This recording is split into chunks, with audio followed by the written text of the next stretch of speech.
The morning started like every other, quiet, elegant, and cold inside the marble-floored mansion of billionaire Desmond Cole. But for Kemi, the maid with eyes sharper than anyone gave her credit for, something about today felt off. She had just finished wiping down the mahogany desk in Desmond's private study when she heard the muffled sound of voices behind the door. The boss wasn't in yet, but someone had entered the adjoining room, probably one of his business partners. Curious but cautious, Kemi stepped back. She wasn't the type to eavesdrop, but when she heard the words "brake system" and "he'll never make it past that turn," her stomach tightened. "It's been done," one voice said. "Once he takes that expressway, it's over. He'll never know what hit him." "Just make sure it looks like an accident," another replied. "No loose ends." Kemi froze. She stayed quiet until the men left, then quickly returned to dusting as if nothing happened. Her hands trembled. Her heart pounded.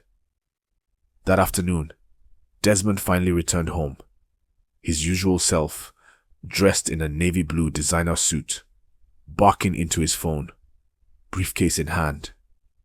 Kemi mustered the courage and approached him timidly in the corridor. "Sir, please can I talk to you for just a moment?" she asked. He glanced at her with mild irritation. "Make it quick, I have a meeting." Kemi lowered her voice. "I overheard something. I believe. They're planning something dangerous. Please don't go to that meeting. I heard them mention your car and brakes." Desmond stared at her. Then he chuckled, shaking his head. "A maid is warning me about my life," he said with a smirk.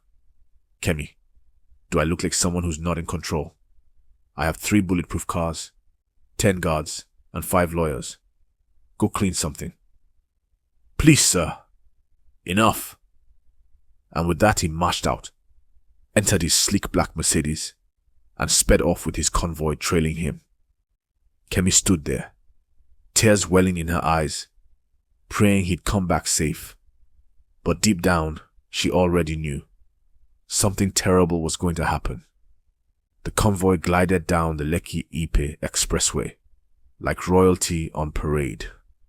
Desmond Cole sat in the back of his luxury Mercedes S-Class, sipping a glass of sparkling water, phone in hand, still brushing off Kemi's warning like dust on his sleeve. His driver, Mr. Oho, a man who'd served him loyally for over a decade, kept his eyes on the road. But even he noticed something strange. The brake pedal felt softer than usual. A delay. A whisper of danger. "Boss," he said without turning. "Can't they move somehow?" Desmond didn't even glance up. "What do you mean, somehow? This car costs more than your entire village, Oho. Drive." The meeting was scheduled at a high-rise hotel 2 towns away. A merger deal worth billions. Desmond was eager to close it, fast and clean, but fate had no such plans. 25 minutes into the journey, just before the sharp bend near Ajibo Junction, Oho tapped the brake. Nothing. His foot slammed down. Still nothing. The car surged forward. Panic struck his face. "Brake no, they work." Desmond sat up. "What?" Oho yanked the handbrake. The wheels screeched. The convoy behind swerved wildly to avoid collision, but it was too late. The car hit the divider, flipped once, then again, before crashing headlong into a deep ravine filled with brush and dust. Silence, then smoke. The first escort jeep came to a halt, men running out, shouting Desmond's name. But when they reached the wreckage, the driver's seat was empty, and Desmond was gone. The media caught fire within an hour. Breaking: billionaire Desmond Cole involved in fatal car accident. Body not yet recovered. Kemi heard it first on the kitchen radio. Her knees gave way. She slumped to the floor, eyes wide, hands over her mouth. They had done it. They actually did it. She had warned him. Now, he was missing. The Cole mansion had never been this quiet, not even during Desmond's international travels. But now, the silence felt different, heavy, suffocating, like the house itself was holding its breath. Kemi sat on the kitchen stool, still in shock. Her phone buzzed non-stop with breaking news updates, each one worse than the last. Rescue teams on site. No signs of Desmond Cole's body. Driver confirmed dead at the scene. Billionaire feared drowned or kidnapped. Her head spun. Everyone in the mansion walked like ghosts. The house manager, Mr. Chidi, barely said a word. Even the guards were whispering like the walls had ears. Then the police arrived. 6 men in uniform. One wore a black suit, clearly higher ranking. They asked to speak to the household staff. All of them. And when it was Kemi's turn, she felt their eyes watching her more than anyone else. The officer in black, Inspector Raymond, spoke with quiet authority. "You are the last non-family member to speak with Mr. Cole before he left." Kemi nodded. "Yes, sir. I tried to warn him. I overheard something strange. 2 men talking in his office about brake failure." Inspector Raymond raised an eyebrow. "Did you see their faces?" "No, sir. I only heard voices through the wall." "Did you tell anyone else?" "No." He folded his arms. "Do you realize how serious this is, Miss Kemi? If you're telling the truth, then this wasn't an accident. It was attempted murder. And now, possibly a kidnapping." Tears welled in her eyes. "I swear I'm not lying." Inspector Raymond held her gaze for a long, heavy moment. Then he reached into his folder and pulled out a photo. A blurry CCTV, still from outside the garage. Time-stamped the morning Desmond left. "Kemi, is this you?" She leaned forward. It was her. Standing at the garage door, just minutes before Desmond left. Kemi's heart dropped. She was being watched. And someone was already trying to frame her. Kemi couldn't sleep. Her room in the servants' quarters suddenly felt like a prison. Every creak in the hallway, every flicker of the ceiling bulb made her flinch. She could feel it. Eyes watching her, somewhere beyond the walls. The inspector's question echoed in her head. "Is this you?" Yes, it was. She had gone to the garage to plead with Desmond one last time before he left. And now, someone had twisted that truth into a trap. That night, driven by anxiety, Kemi did something bold. She returned to Desmond's study. It was sealed off by police tape, but the guards had loosened their grip since they assumed she was just the maid. She slipped in unnoticed. The air was cold. The lights were off. The office still smelled of Desmond's cologne, a mixture of leather and spice. She moved to the desk, slowly tracing her fingers across the surface. Then she remembered something. The broken drawer. 2 months ago, she had once seen Desmond fiddling with the third drawer, his favorite. He'd cursed, muttered something about "damn hinge," and slammed it shut. Kemi pulled at it now. It resisted, then gave way with a crack. Inside was a small, square box. No label, tucked beneath old receipts and papers. She opened it. A USB drive. Black. Worn. Curiosity burned through her fear. She snuck out, returned to her room, and plugged it into her second-hand laptop. The folder on the drive was simply titled, "Watch Alone." She clicked. Video 1. Desmond in a private meeting with two men. One of them was his own brother, Austin. Desmond's voice. "I'm not covering this up, Austin. You and your friend stole government land, forged documents, and buried the evidence. If this gets out..." Austin, coldly. "If it gets out, we both go down. But you'll go down harder, big brother." Kemi gasped. Video 2. A grainy recording of Desmond on a phone call. "I know they want me dead. If anything happens to me, this drive tells the story. Trust no one." Suddenly, bang! A loud knock at her door. "Kemi." It was the house manager, and his voice didn't sound friendly. Kemi froze. The knock came again, louder this time. "Kemi, open the door." She scrambled to pull the USB out of her laptop and slid it beneath the rug, just as the door burst open. Mr. Chidi, the house manager, entered with a forced smile and two guards behind him. "What's going on?" she asked, voice shaking. "We just want to talk," Chidi said.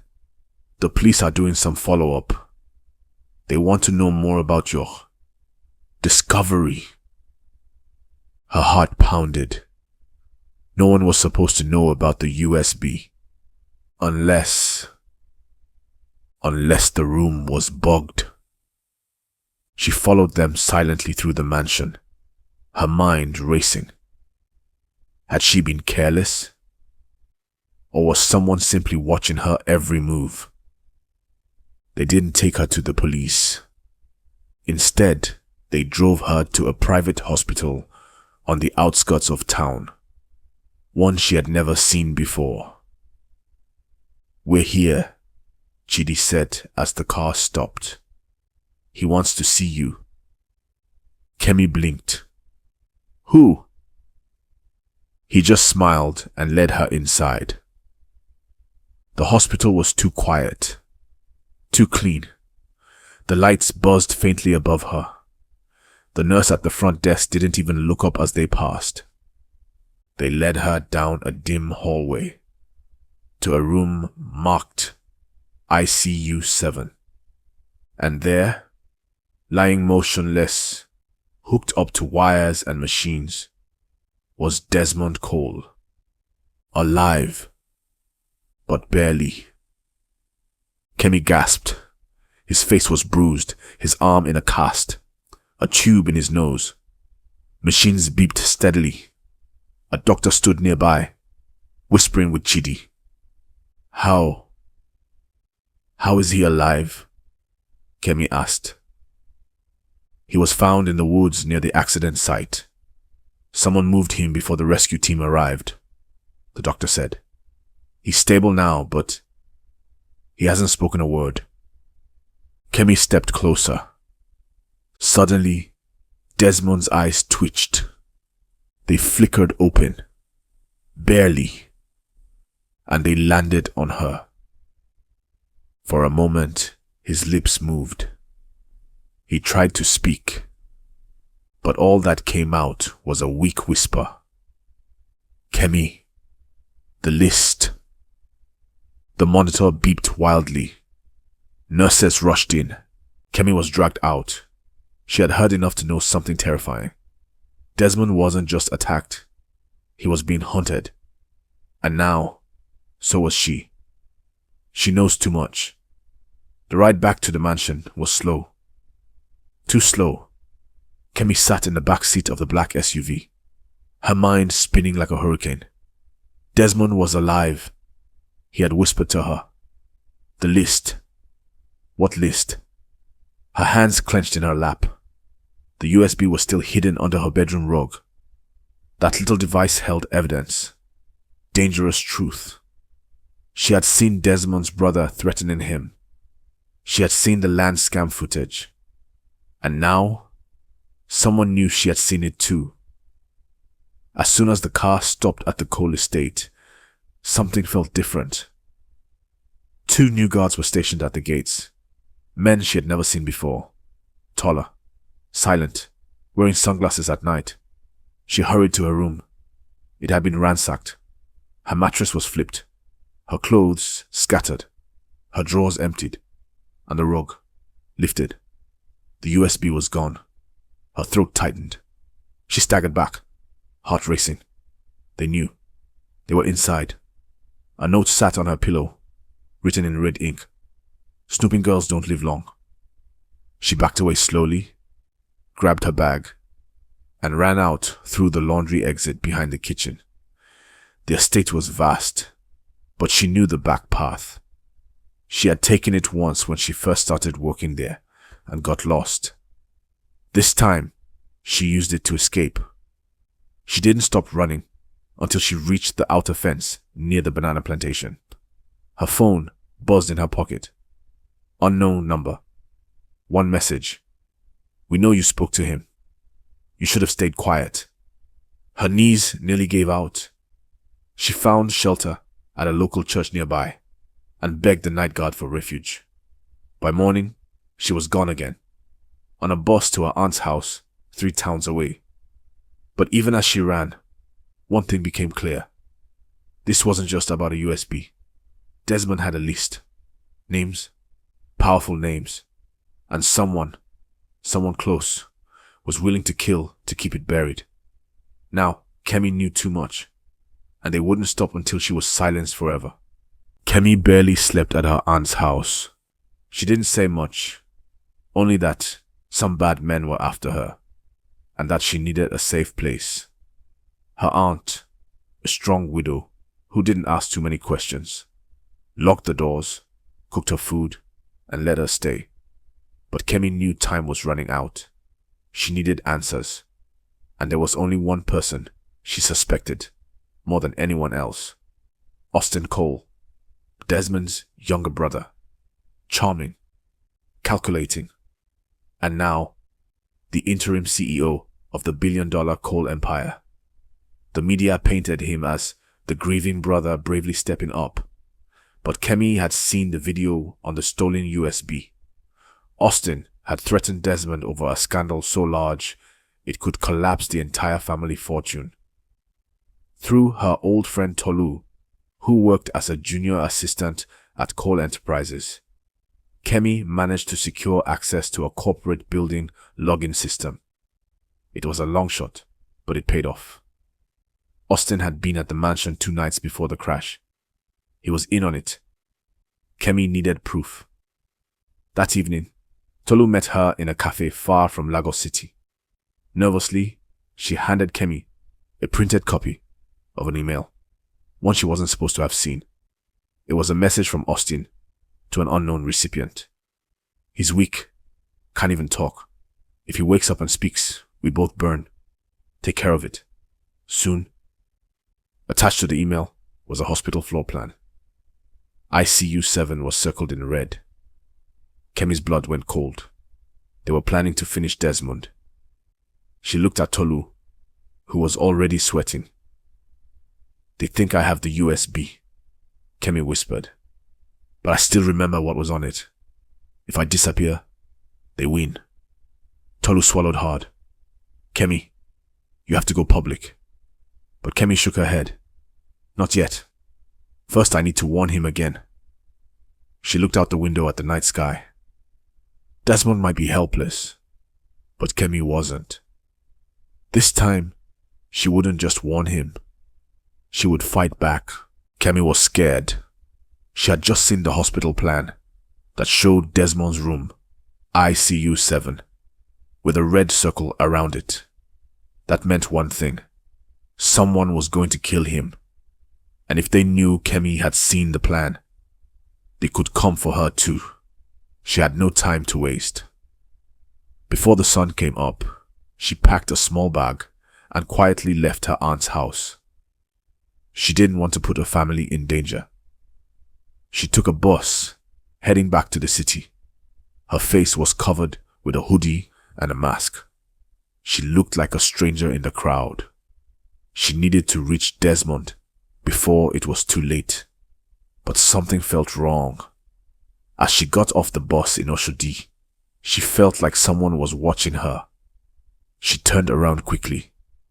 At first she didn't see anything, but after a few steps, she noticed a man on a black motorcycle.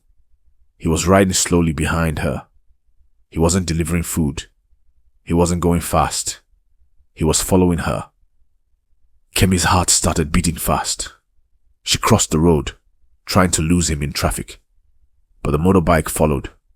She began to run, through a busy street, past traders shouting prices, past fruit sellers and shouting children.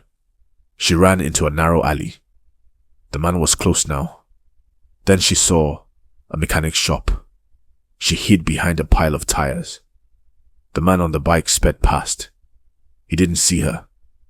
Kemi waited a few minutes. Then she came out and ran again.